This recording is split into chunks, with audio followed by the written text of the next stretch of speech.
But you decided to trek Africa. Was this a trek that you decided to do alone? Were you not fearful? Where was this coming from? And what were some of the most challenging periods of your trek, and how long was it for? Yeah, well, I went through 21 African countries in 2010, were countries that I drove into. It lasted 7 months. I was driving alone, sleeping in the car. The car was my kitchen. It was my office. Wow. And, I was alone. It's a journey that you want best done alone because of the challenges that you face. It tests your limits. Mm-hmm. But the idea was to reconnect with Africa. The tragedy is that us as Africans, most of us are not connected with Africa. We have to reconnect. We read more news about what's happening in Europe.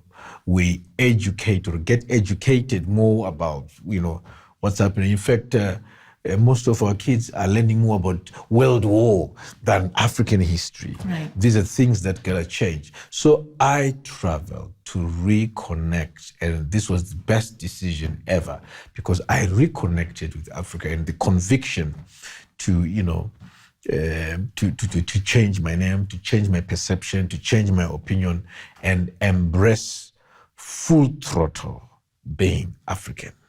So, Ambassador, is it safe to say that this is beyond a passion?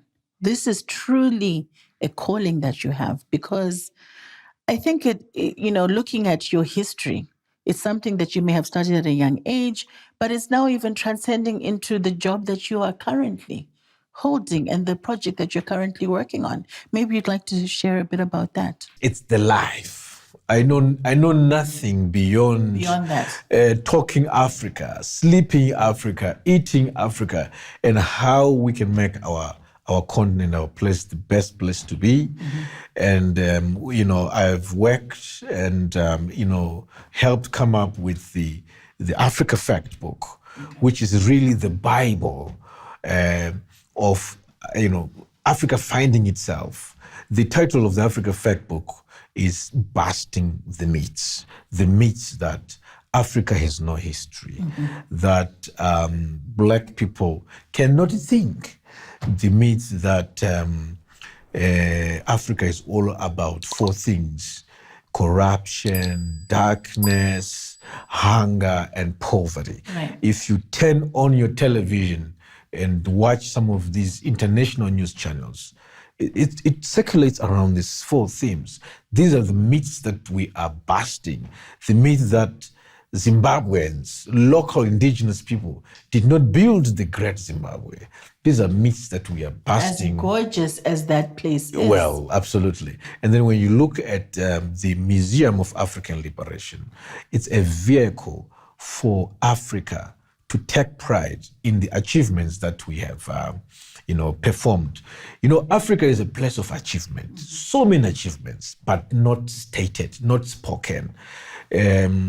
Last week I was talking about the need to now demand the Belgian government to repatriate the Lebombo bonds. Lebombo bonds are the oldest evidence of the science of mathematics. The world over, it's known that the history of mathematics began at the Lebombo Mountains, which is found between South Africa and Swaziland. And they're a priceless piece of artifact. And where are they right now? They're in a museum in Belgium.